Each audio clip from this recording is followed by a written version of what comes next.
What's up guys, Musty Yeti here. Today we're going to be doing a review that's very long overdue. We're going to be discussing and covering my M3 Tactical Kydex Holster. I've exclusively been running this for 4 or 5 months now. I've been running no other holster with my Glock pistol but this, because I really wanted to get a good idea of its retention, how it's holding up, all that stuff, which we'll cover later. But not only did I get the holster for my Glock pistol, but I also got it for the magazines. So let's go ahead and just flip this camera around, we'll get a closer look at these things, and we'll cover them in more detail. Alright guys, before we cover the holster, let's just talk about M3 Tactical a little bit.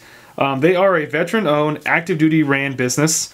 They started out by making gear that best suited their training and deployment needs, and after about 10 years or so, they've really figured out what does and doesn't work. They also understand how important these holsters are and what they're going to be used for, you know, be it self-defense or deployment. So they really do take personal responsibility with every one of their holsters to make sure that they're done right. I'll be sure to link their website and Facebook down in the description below. If you guys haven't, click that link and go check them out. So M3 Tactical offers a wide range of products, guys. Inside the waistband, outside the waistband, what they call a minus holster, which is a minimalist holster that goes just around the trigger guard here, sheaths, and even wallets. They can range anywhere from the lowest of $30 up to the highest of $70, I believe. So as you can see, their prices are definitely on par with other Kydex holsters on the market. M3 Tactical can do holsters for something like 50 different pistols. It's a wide range from Glocks to M&Ps, CZs, SIGs, 1911s, Rugers, Springfields, H&Ks. M3 Tactical can make holsters for something like 50 different pistols.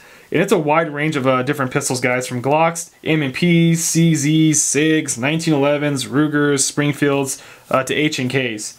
So it's really nice to see that they can pretty much make a holster for anyone out there. So if you guys have a weird model of pistol or brand or something, check out their website, see if your pistol's on the list, and definitely pick up one of their holsters. When it's time to actually purchase your holster, you have a ton of options, guys. You choose the Kydex color, which has every color under the sun. You choose the inside and the outside Kydex color. You also choose the orientation, left or right, your cant, your belt loop, your muzzle cut, and the option for an optic cutout. As you guys can see, they really do offer you guys a chance to really make this holster yours and make it so it works best for you. Let's go ahead and get the pistol and the magazines out of the way, and we'll discuss the holsters in a little bit more detail. Alright guys, so as you can see, I went with the multi-cam front and the orange back. I really do think this is a really clean look, and it reminds me of hunting gear and kind of takes me back to when I was a kid and used to do hunting.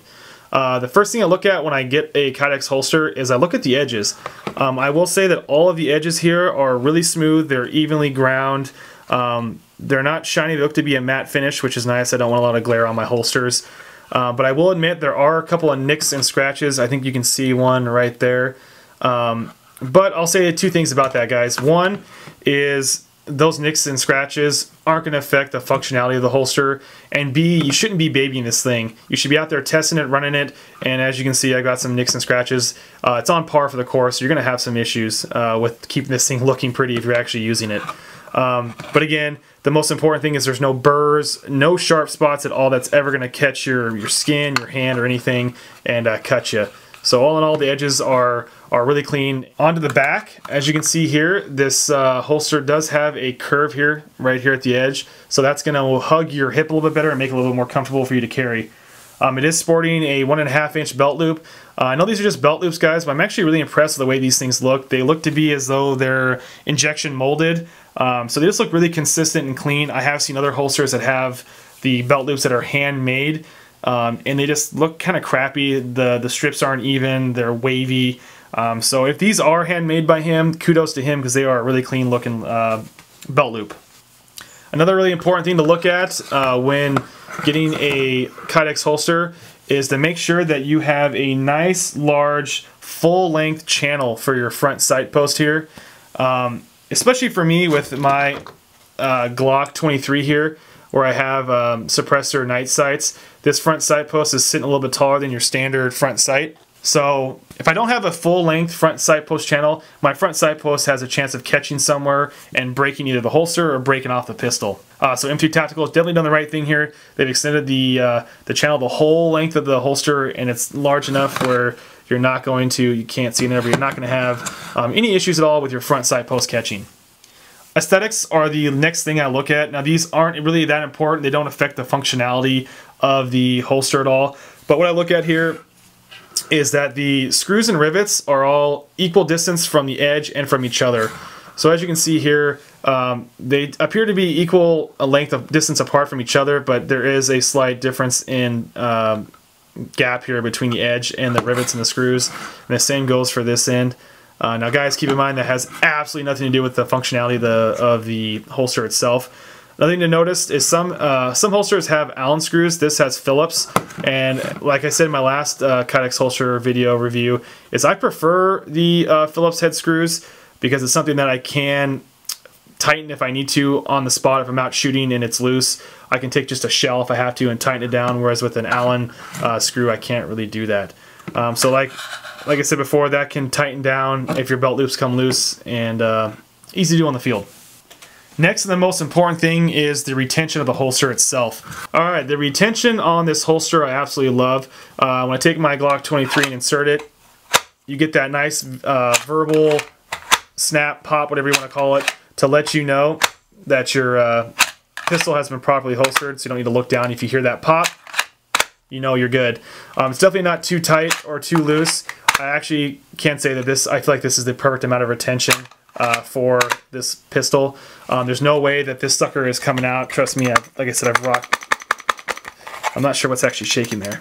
Who knows? But either way, this pistol is not going to fall out of your holster. The retention is absolutely perfect, and as you can see, that front sight post channel is nice and large, so I don't have any issues there. What's funny is he didn't actually offer the front cutout for a red dot when I ordered this pistol, or this holster, sorry. He actually kind of guessed, and he nailed it because it clears just perfectly. But as I mentioned earlier, you can now order one with a cutout for an optic if you have one. And as you guys can see, I was talking about the end of the holster here. You can kind of pick your different options. I chose to go with fully open. That way there's any dust or grime, debris or anything in there, it'll fall out the edge without worry about it, you know, affecting the retention of the holster or damaging my pistol at all. So yeah, nice and verbal, perfect. Love this thing. And the same goes for the pistol magazine. Again, you have the belt loops in the back, same curve to fit the curve of your hip. You have Phillips screws. You have a little retention screw here so you can tighten or loosen it. On these, you can pick if you want the magazine facing forward or facing backward. There might be more options, but I really can't remember if there was any. I chose to go with, let me get my magazines here. I put a couple of rounds in the magazine just so you guys can see as a reference point, but I chose to go with the rounds facing forward. That way when I grab them with my offhand, I can simply take it and insert it into the gun and I'm good to go. No fumbling or anything like that. So, but again, the retention on here is good. You get a little pop there as well. This one's a little bit firmer than the pistol, but again, you can just mess with that screw, get it where you need it, but you can definitely get that pop so you know it's in there. Alright guys, so that about wraps it up on the M3 Tactical Kydex holster. Again, I'm really impressed with these holsters. I think they're great. The fitment is perfect. The look is great. I can't recommend it enough. So if you guys are in the market, definitely go click on that link down in the description below. Check them out. Tell them Musty Yeti sent you. If you guys have any questions, comments, or concerns, leave them in the comment box below. If you guys haven't, I'd appreciate it if you liked and subscribed. As usual, guys, take care, stay safe, and we'll see you next time.